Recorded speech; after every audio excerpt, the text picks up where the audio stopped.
बिहार लोक सेवा आयोग पटना। यहाँ पे देखिए आगे 25/10/2024 यानी 25/10/2024 का है, लेकिन टीआरई के लिए बहुत महत्वपूर्ण है। ये प्रेषक में लिखा गया है। और सहायक प्रशाखा पदाधिकारी लोक सूचना पदाधिकारी बिहार पटना, बिहार लोक सेवा आयोग सेवा में मदन कुमार। यहाँ पे विषय दिया गया है सूचना का अधिकार अधिनियम 2005 के तहत याचित सूचना उपलब्ध कराने के संबंध में। यहाँ पे प्रसंग आईडी वगैरह सब कुछ दिया गया है। महाशय, उपयुक्त विषयक दिनांक 16/8/2024 के हस्ताक्षर से आयोग कार्यालय में बिहार लोक सेवा आयोग में विज्ञप्ति संख्या 26/2023 के अधीन विद्यालय अध्यापक प्रतियोगी परीक्षा में सफलता प्राप्त संबंधित सूचना उपलब्ध कराने के संबंध में कंडिका निम्नवत है। यानी निम्नवत सूचना मांगा गया है इस विद्यार्थी के तहत। और क्या सूचना मांगा गया, आयोग के द्वारा क्या सूचना दिया गया है, इसको देखेंगे। एक बात मैं बता दूं, यदि आप सबका सहयोग रहा तो जिस तरीका से बीपीएससी टीआरई 1 हो या टीआरई 2 हो, जिस तरीका से जांच चल रहा है आपको न्याय मिल जाएगा। उसके बाद हम लोग लगातार प्रयास करेंगे कि जो वह सीट खाली हो रहा है उसका क्या होगा, क्या उसी उम्मीदवार से भरना चाहिए, उस समय के आगे आइए। यहाँ पे देखिए कंडिका 1 में क्या लिखा गया, आरक्षण कोटिवार अलग अलग दिव्यांग उम्मीदवारों के लिए रिक्ति नहीं होती है, पूछा गया। टीआरई 1 में वर्ग 1 to 5 सामान्य के अंतर्गत ओएच उम्मीदवार के लिए कुल 664 रिक्ति थी। आगे देखिए कंडिका 2 में ओएच दिव्यांग आरक्षण के अंतर्गत एससी कोटा का कोई उम्मीदवार सफल नहीं है।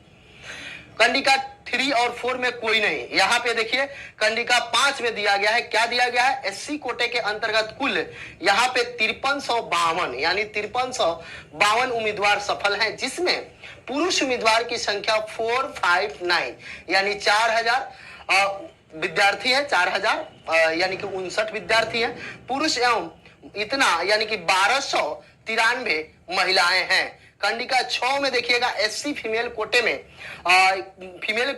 2232 महिलाएं सफल हुई है। कृपया सूचनार्थ विश्वास भाजक सहायक प्रशाखा यानी बिहार लोक सेवा आयोग के द्वारा ये बताया गया। अभी यहाँ पे थोड़ा सा देखिए क्या कहा गया है, ये बात समझिएगा। इस बात को सरकार को भी ध्यान देना होगा, इस बात को अभ्यर्थी को भी ध्यान देना होगा, इस बात को जो नियम बनाते हैं उनको भी ध्यान देना होगा। यहाँ पे देखिए एससी कोटा फीमेल में कितना, तो 2232 महिलाएं सफल हुई है। जरा सोचिए, एससी कोटा पुरुष में 2232 महिलाएं, यानी जो उनका सीट है उसके अलावा 2232 उस कोटा में यदि सफल होती है तो क्या होगा।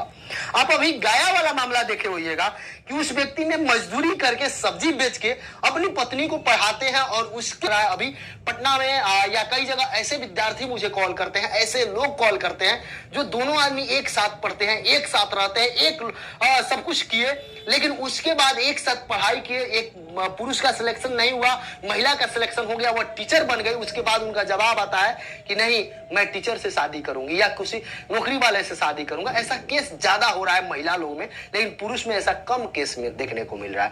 इवन ये भी हो रहा है समस्या, कई सारे लोग मेरे से कॉल करके बताते हैं, ये बताना मैं जरूरी समझ रहा हूँ, किसी महिला को मैं नहीं कह रहा हूं, लेकिन इस पर विचार करिए, पूरा समाज विचार करे कि महिला का जब नौकरी लग जाता है, अगर बच्चा भी है 5 साल 10 साल का, तो बोलती है वो आपका है, आप देखिए, चल देती है। ऐसा कब तक चलेगा?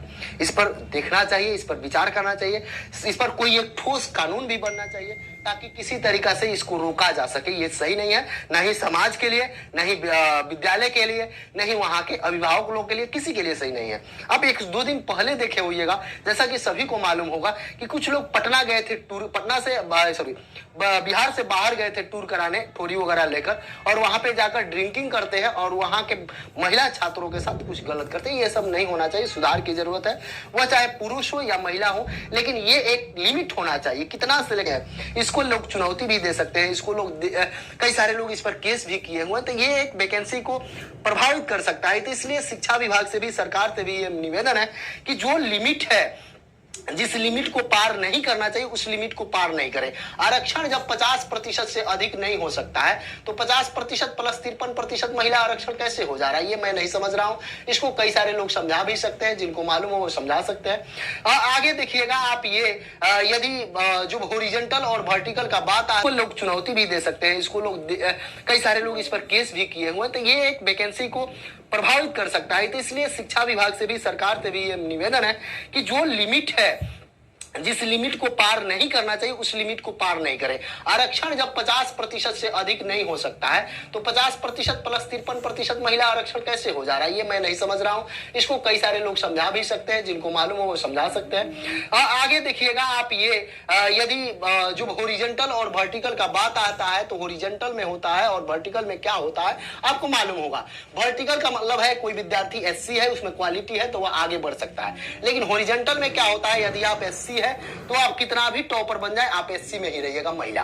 यदि आप जनरल हैं, आप अगर लाभ नहीं लिए तब आप जा सकती है, अन्यथा तो हॉरिजॉन्टल और वर्टिकल को ध्यान में रखते हुए कम से कम टीआरई 3 में सही से किया जाए ताकि ये बहाली सही सलामत हो सके, सब कुछ सही हो सके। बहुत सारे लोग इससे त्रस्त आ चुके हैं, कई सारे लोग कोर्ट का शरण लिए, कई सारे लोग का अभी लगातार सुनवाई चल रहा है, तो इस बात को ध्यान देने योग्य है कि आखिरकार कितना प्रतिशत महिला लोग का। कंडिका 6 में एससी फीमेल में यहाँ पे देखिएगा 2232 महिलाएं सफल हुई, यानी कि उन जो पुरुष का सीट है उस पर कैसे होगा, ये किस जो डाटा है ये बीपीएससी का है, मेरा तो डाटा है नहीं। आप क्या विचार रखते हैं कमेंट सेक्शन में जरूर कमेंट करके बताएं।